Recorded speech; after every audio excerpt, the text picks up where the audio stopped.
지난 시간에는 우리가 나사로의 그 부활이라는 사건을 마지막 표적으로 다루었었죠. 오늘은 그 부활 사건의 뒷이야기를 좀 하도록 하겠습니다. 보통 표면적인 사건이 이슈가 되기 쉬운데 이것은 구조 자체가 역설이 있어요. 뒷이야기에 진의가 담겨져 있다는 거죠. 근데 내용 자체도 또 많은 아이러니로 엮어져 있습니다. 그래서 좀 유심히 보지 않으면 이게 도대체 무슨 얘기를 하는 건가 싶을 정도로 헷갈릴 수가 있습니다. 우선 나사로의 부활 이야기를 목격하고 듣고 두 종류의 사람들이 반응이 나타납니다. 이제 한 종류는 당연히 이분이 진짜 메시아구나. 이분을 쫓아다니고 이분의 제자가 돼야 되겠다. 이런 부류가 생겼겠죠? 근데 또 한켠에는 이 사람을 그냥 둬서는 안 되겠다 해서 반대 세력이 일어납니다. 근데 오늘은 주로 초점이 예수님을 믿고 따르는 제자가 된 무리들보다는 이 반대하는 사람들의 얽힌 이야기 속에서 이 본문이 과연 오늘 우리 인간에게 무슨 얘기를 하고 싶을까를 찾아보도록 하겠습니다. 자, 45절을 좀 볼까요? 마리아에게 와서 예수께서 하신 일을 본 많은 유대인들이 그를 믿었으나 그 중에 어떤 자는 바리새인들에게 가서 예수께 하신 일을 알리니라 그랬는데 고발했다 그 말이에요. 바리새인들이라 하면 사실상 종교 최고의 권력기관이었던 산헤드린 공의회를 얘기합니다. 그 대목이 이제 47절에 바로 나오죠. 이에 대제사장과 바리새인들이 뭘 모았어요? 공회. 바로 이 공회가 산헤드린 공의회입니다. 모으고 이르되 이 사람이 많은 표적을 행하니 우리가 어떻게 하겠느냐? 자, 한번 따라서 해볼까요? 우리가 어떻게 하겠느냐? 질문이죠. 근데 사실 질문이기보다는 이 질문은 어떻게 귀결이 되는가 하면 53절에 이렇게 돼 있어요. 같이 한번 읽어볼까요? 시작. 이날부터는 그들이 예수를 죽이려고 모의하니라. 네, 우리가 이 사람을 이대로 둬서는 안 되는데 그럼 어떻게 하면 좋겠느냐? 없애야 되겠다. 이제 이렇게 본격적인 모의가 시작이 됩니다. 자, 여기에서 우리는 좀 호흡을 가다듬고 한번 같이 생각을 해보는 시간을 좀 갖도록 하겠습니다. 예수님께서 1장서부터 쭉 하신 행적을 보면 사람을 고치고 심지어는 지난번에는 죽어서 냄새가 나는 시신 나사로를 살려낸 사건까지를 다 목격했어요. 그러면 오히려 정상적이고 상식적인 입장에서는 야, 이분 정말 대단하다. 박수를 쳐주고 격려를 하고 환호를 해도 시원찮을 판인데 도대체 그것도 종교 최고 권력기관인 산헤드린 공의회에서 모여가지고 한다는 이야기가 이 사람을 이대로 둬서는 안 된다? 그럼 어떻게 하면 좋겠느냐? 제거하자. 이런 결론에 이르는 이유가 뭘까요? 여러분, 오늘 그 이유를 아는 것이 간단치가 않고 간단치 않은 만큼 굉장히 중요합니다. 그 이유가 뭘까? 우선 이것은 이들이 무슨 종교적인 신앙심 때문에 이런 결정을 내린 게 아니에요. 겉으로는 표면적으로는 그런 용어와 언어를 씁니다. 자, 볼까요? 48절 제가 읽습니다. 만일 그를 이대로 두면 모든 사람이 그를 믿을 것이요 그리고 로마인들이 와서 우리 땅과 민족을 빼앗아가리라 하니 여기 보니까 우리 땅 그랬어요. 이 땅이라는 말은 우리가 밟고 다니는 이 랜드, 땅을 얘기하는 게 아니에요. 이 토포스라는 말은 플레이스라고 돼 있어요. 공간, 어떤 지정된 장소라고 돼 있어요. 그러면 유대인들에게 이 땅은 어떤 의미를 던지냐면 바로 성전을 얘기합니다. 즉 이런 얘기가 되는 거죠. 야, 이 사람을 이렇게 둬서는 안 되겠다. 이대로 뒀다가는 로마 정부가 우리 성소를 짓밟는 일이 생길 거다. 도대체 이게 무슨 이야기일까요? 이거를 종교적으로 이해해서는 안 돼요. 정치적으로 이해를 해야 돼요. 지금부터 그 이야기를 조금 풀어드릴 테니까 들어보시면 금방 이해가 될 겁니다. 자, 이 많은 표적들을 보고 사람들이 민심이 점점점 누구에게로 넘어가고 있죠? 예수님에게로 넘어가고 있어요. 이분이야말로 우리를 이 압제와 가난과 허기에서 구원해 줄 메시아다. 그리고 예수님이 주장하는 바는 뭐였죠? 하나님의 나라의 임재예요. 그리고 하나님의 나라의 통치예요. 예수님이 이해했던 하나님의 나라와 예수님이 선포했던 하나님의 나라와 백성들이 표적을 보고 따라다녔던 기대했던 나라는 같은 나라일까요? 다른 나라일까요? 다른 나라입니다. 적어도 백성들은 이분이야말로 우리의 이 가난과 우리의 이 압제를 해결해 줄 바로 그 메시아다. 정치적으로 이해를 했어요. 그러면 이들이 예수와 결탁을 해서 종교 기득권자들인 바리새인들 시각에서 볼 때 어떤 걱정이 있을까요? 이들이 필연적으로 로마 정권과 충돌을 일으킬 것이다. 그러면 로마 정권과 이들이 충돌을 일으키면 제일 원치 않는 사람들이 누굴까요? 예를 하나 드릴게요. 우리가 1900년대 초에 일제에 36년 동안 압제를 당했어요.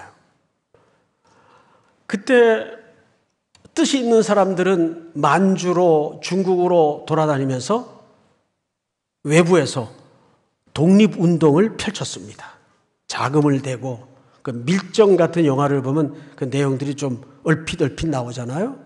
근데 그때에도 결코 이 조국의 해방을, 이 민족의 해방을 맞듣지 않게 원하지 않았던 사람들이 있어요, 없어요? 있단 말이에요. 그러면 그 원하지 않았던 사람들은 어떤 종류의 사람들일까요? 상식적으로 기득권자들입니다. 일제에 부역하면서 빌부터 한 시대를 먹고 살았던, 쉽게 얘기하면 기득권자들이에요. 일정 지분을 챙기고 자자손손 그냥 뭐 한 세상 먹고 살면 되는 거지 뭐 나라가 뭐 그렇게 중요하냐. 그런데 모든 대부분의 백성들은 우리나라의 자유와 주권 회복과 해방을 원했어요. 자, 그러면 지금 예수님이 이런 표적을 행하면서 사람들이 자꾸 그에게로 모여들기 시작합니다. 그러면 이 종교 기득권층의 시각에서 볼 때는 이게 불안한 거예요. 왜 불안할까요?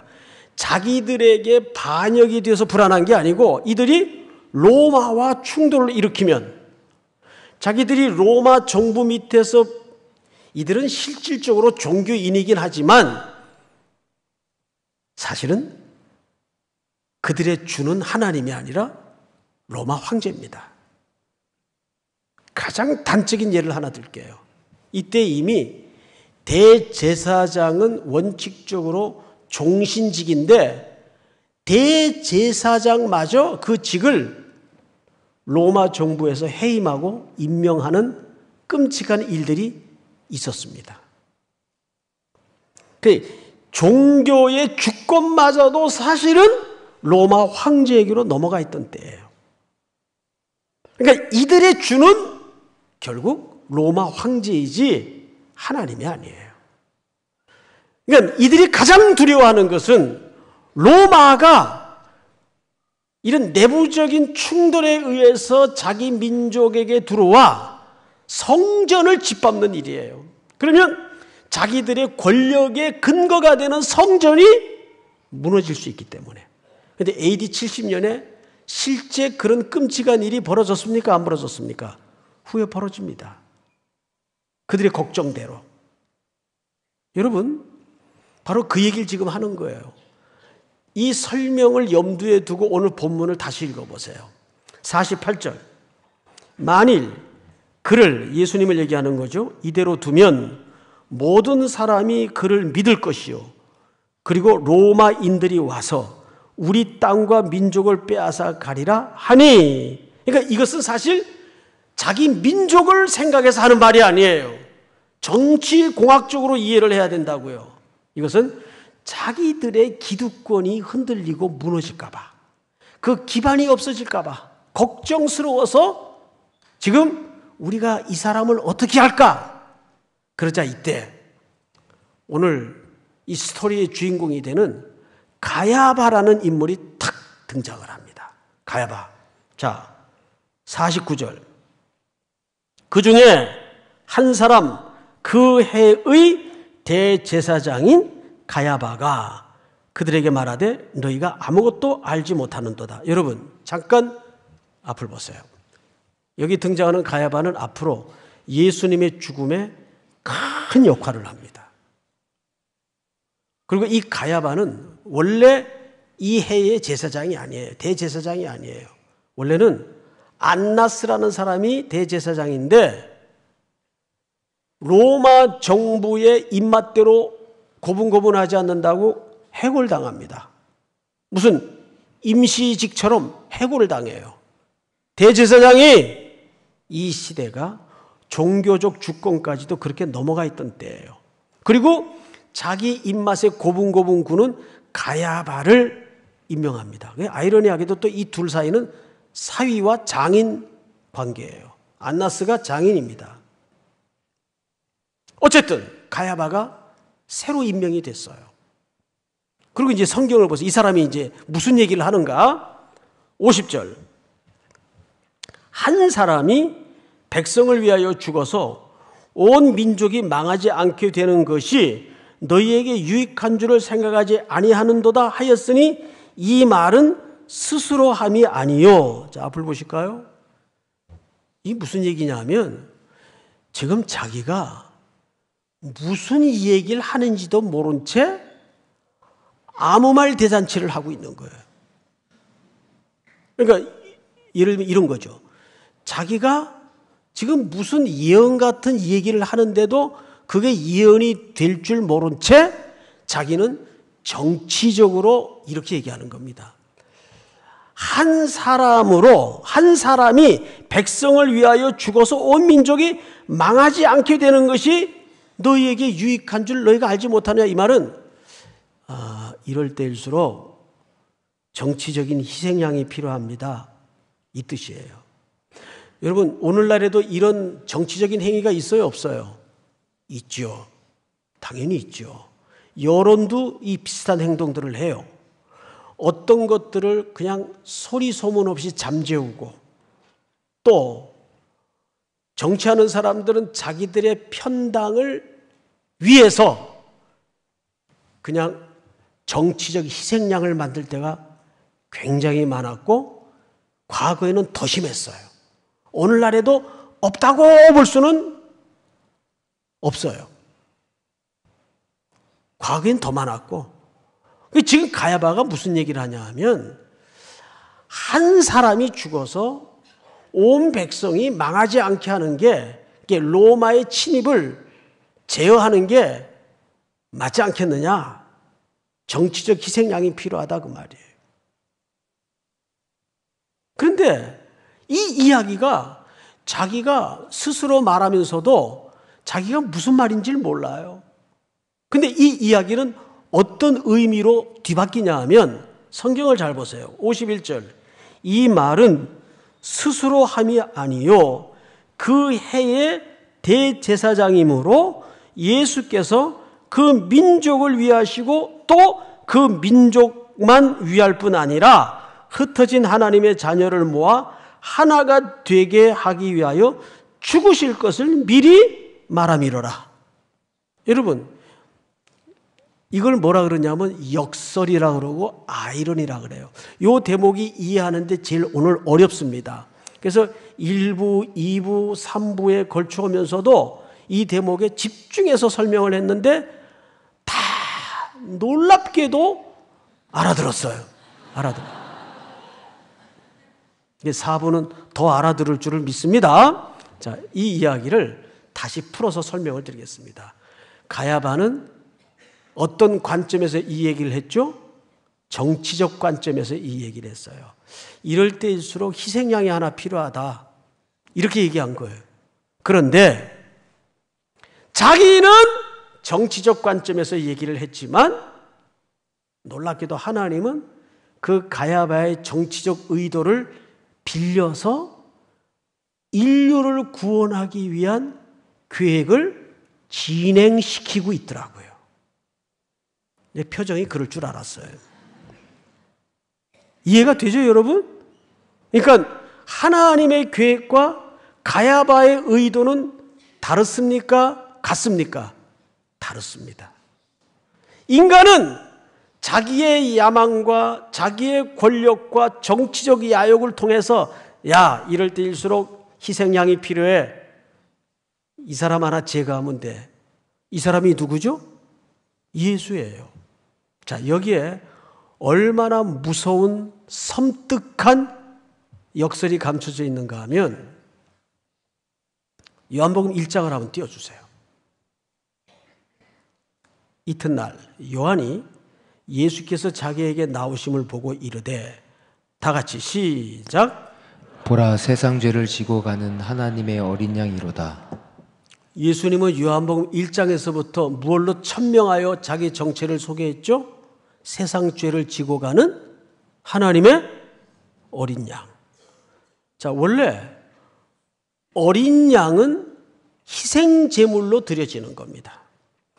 그러면 그 제사는 누가 집례하게 되어 있습니까? 누가 집례하게 되어 있어요? 대제사장. 대제사장이 집례를 해요. 그러니까 얼마나 섬뜩한 아이러니가 지금 이 이야기 속에 담아져 있어요. 이 가야바라는 대제사장은 직분이 참 뭐죠? 대제사장이에요. 그런데 그 대제사장의 불법한 의도에 의해서 임시 대제사장이 참된 대제사장을 어린 양으로 잡고 있어요. 이것만한 역설이 있을까요? 이것만한 섬뜩한 아이러니가 있을까요?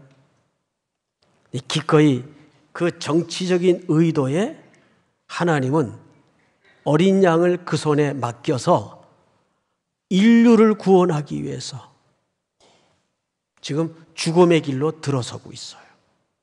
그리고 이때부터 죽이기로 결단이 이루어집니다. 왜 그래야만 했을까요? 요한복음 12장 24절을 띄워주세요. 내가 시작. 내가 진실로 진실로 너희에게 이르노니 한 알의 밀이 땅에 떨어져 죽지 아니하면 한 알 그대로 있고 죽으면 많은 열매를 맺느니라. 아멘. 예수님은 그렇게 어린 양으로 한 알의 밀로 떨어져 죽기 위해서 오셨어요. 근데 그 죽음의 방식을 하나님은 놀랍게도 가장 불법한 자의 손에 맡겨요. 왜? 그 가야바는 오늘 누굴까요? 우리는 믿었으니까 그쪽과는 상관이 없을까요? 아니에요. 과거에 그리스도를 알지 못했던 우리의 또 하나의 모습이에요. 가야바는 이분법적으로 생각할 인물이 아니에요. 우리는 예수 영접했고 하나님 은혜로 구원받았으니까 이쪽하고는 관계가 없는 사람? 아니죠. 우리가 거기 있었어요. 거기 있었는데 어린 양의 죽음으로 이쪽으로 온 사람들이에요. 가야바를 우리는 나와는 상관이 없는 인물로 오해해서는 안 됩니다. 바로 이런 자를 위해서 불법한 제물이 되어 예수님은 십자가에 죽으신 거예요. 한 알의 밀알이 땅에 떨어져. 자, 그런데 이 구원 계획 속에 어떤 놀라운 일이 있는가 하면 52절을 볼까요? 또 그 민족만 위할 뿐 아니라 흩어진 하나님의 자녀를 모아 하나가 되기 위하여 죽으실 것을 미리 말함이러라. 자, 요한복음 10장을 띄워주세요. 도둑이 오는 것은 도둑질하고 죽이고 멸망시키려는 것뿐이요 내가 온 것은 양으로 생명을 얻게 하고 더 풍성히 얻게 하려는 것이라. 다음 절 시작. 나는 선한 목자라. 선한 목자는 양들을 위하여 목숨을 버리거니와. 2, 3주 전에 이 본문을 말씀을 나눌 때 이런 말씀을 드렸어요. 여기에서는 삭군에게 초점이 있는 게 아니라 그랬어요. 삭군은 그렇게 나쁜 놈이 아니에요. 삭군은 말 그대로 고용당해서 삭 때문에 일을 하는 사람이 그냥 삭군이에요. 삭군은 그 계약법에 보면 일정 분량의 양을 책임질 수 있지만 자기 목숨의 위협을 받을 때는 도망가더라도 거기에 따른 손실에 대해서 배상 책임이 없도록 규정돼 있어요. 그러니까 삭군을 너무 막 날강도 이런 식으로 오해하면 안 돼요. 그러면 여기에 초점은 선한 목자예요. 여러분 생각을 해보십시오. 이 선한 목자는 양떼를 위해 목숨을 버리는 과분한 사랑을 설명하는 그림이에요. 여러분 아무리 집에 기르는 개가 이뻐도 개를 위해 목숨을 드릴 수 있겠어요? 그거는 인간의 위격을 존엄함을 무시하는 태도죠. 개는 개답게, 인간은 인간답게. 잊지 마세요. 저는 그 개통령이라고 불리우는 강 누굽니까? 그분 강형우? 맞나 이름? 그분이 아주 균형이 있더라고요. 나는 그분이 개 대통령이라고 해서 아주 개에 미친 사람인 줄 알았는데 미치긴 미쳤는데 정확하게 미쳤어요. 개는 개답게 그 분명한 자기 선이 있더라고요.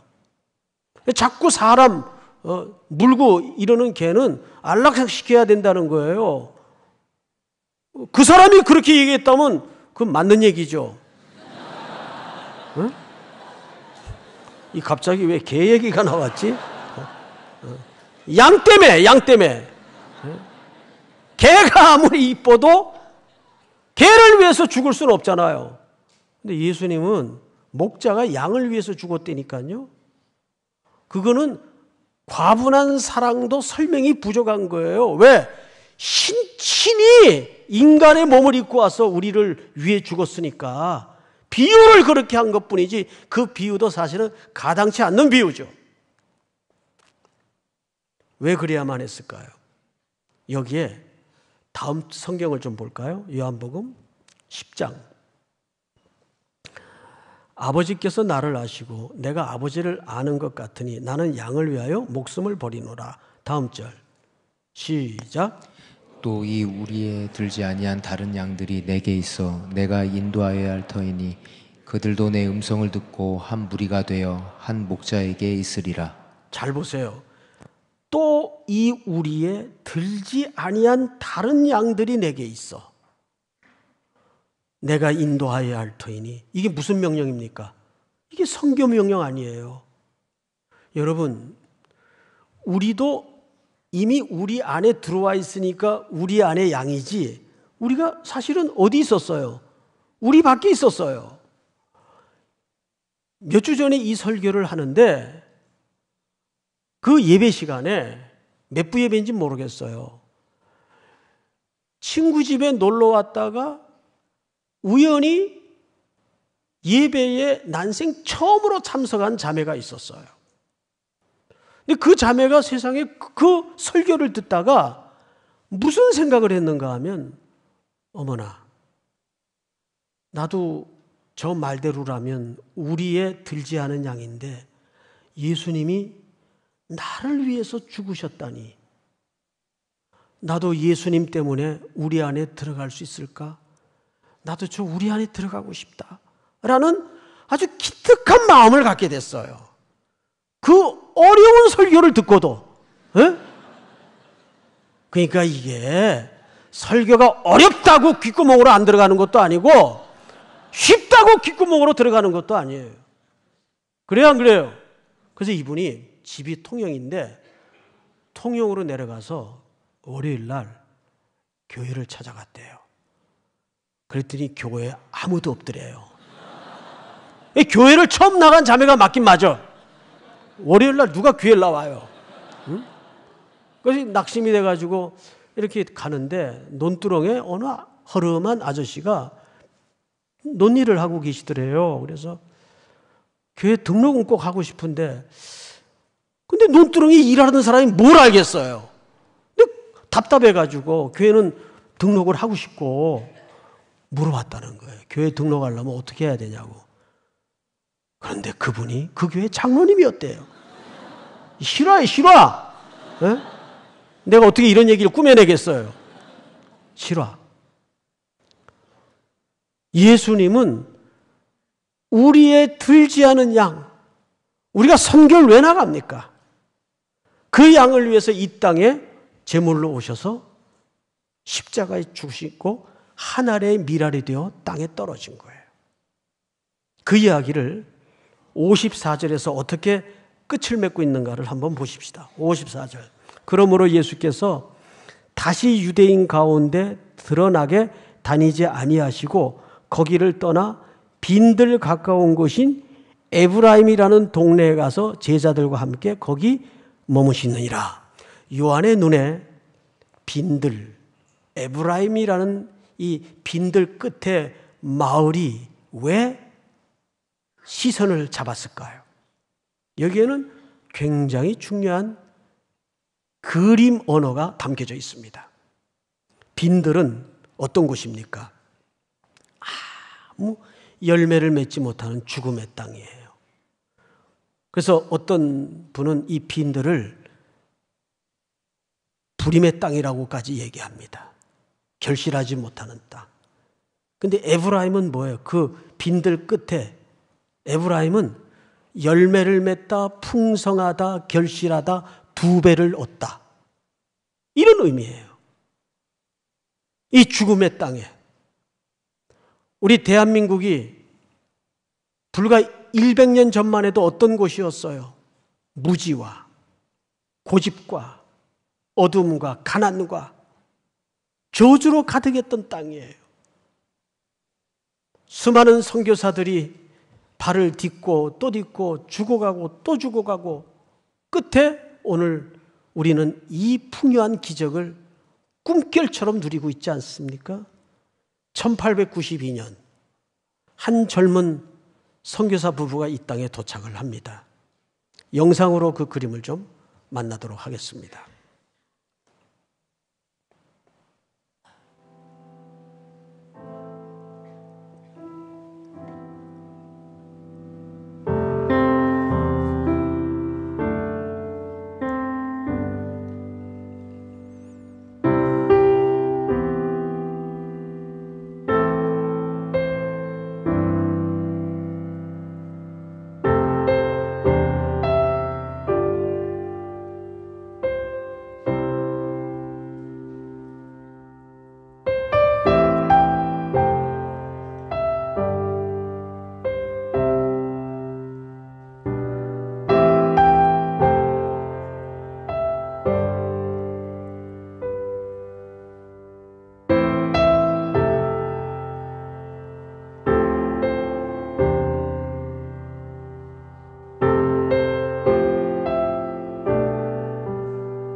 우리 다 일어나셔서 96장 예수님은 누구신가? 우리 민로아 선교사님이 하늘의 미랄처럼 살다 지은 이 귀한 신앙 고백을 함께 찬양하도록 하겠습니다.